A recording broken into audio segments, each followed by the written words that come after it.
Tyreek Hill, after last season ended, lost to the Jets in the locker room, basically said, time for me to go.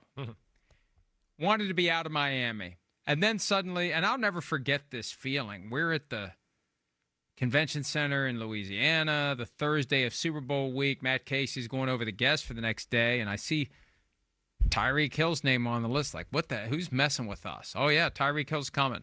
Well, Tyreek Hill talked to anybody who would talk to him that day because he was trying to convince anyone and everyone that he was sorry and he wants to be in Miami, and it's all about maturity and change. And he said at one point in the offseason he doesn't deserve to be a team captain. Well, they listened, because when it was time to cast the votes, Tyreek Hill not a captain for the Miami Dolphins. Now, even though he came out and said, I don't deserve it, it still probably leaves a little mark on your ego when you don't get it. We'll see how that factors into what I think is a potentially toxic stew in Miami this year. We'll see. But I'm not surprised. No one should be surprised. It's good to know the players understand. Yeah, how can you make the guy a captain when he said openly, I don't want to be here anymore? Yeah, that's right. It's not going to happen. The players do hear that, right? The players also get a feel for where the team and who the team wants to be the leaders of the team and what the coaches want too, right? So that goes into it. I mean, when coach is always like, hey, follow this guy. Hey, this guy, break down the huddle. Hey, guys, follow this guy. Hey, you break down the huddle. The team gets the picture of like, oh, wait, he's one of the leaders of the team, and they want him to be a captain, and that's who he is, and they like what he does. So you get a feel that way. Right, I don't think Tyreek Hill has given them the feel in any which way, and some of the stuff as far as what he's done personally, and I doubt the team has backed him up quite that way as well. He's still in the process of, I think getting in the good favor back into the Miami organization.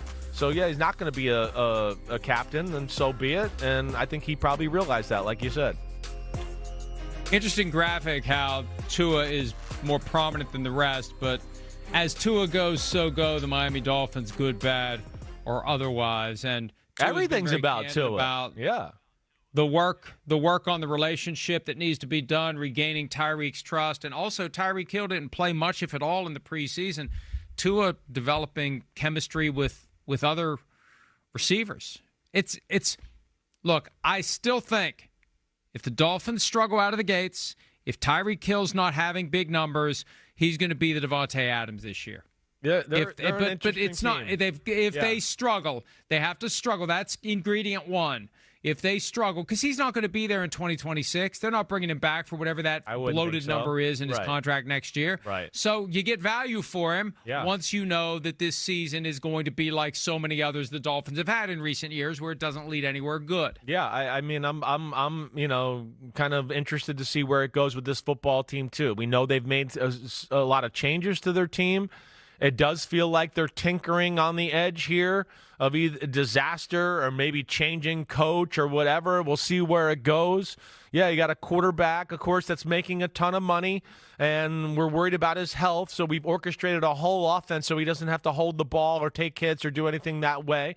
But saying all of that still, they still have some guys that are big-time difference makers, and that's where you just go, okay, I'm probably not going to pick them to go to the playoffs, but we know if they're a team that gets hot and starts feeling it on the offense with those running backs and those receivers, and they got some pass rushers there, you go, they can make some waves. But, I got to see it to believe it a little bit here first with the Dolphins. Hi, it's Mike Florio. Thanks for watching PFT on YouTube. Hit subscribe for the latest news and analysis from Pro Football Talk.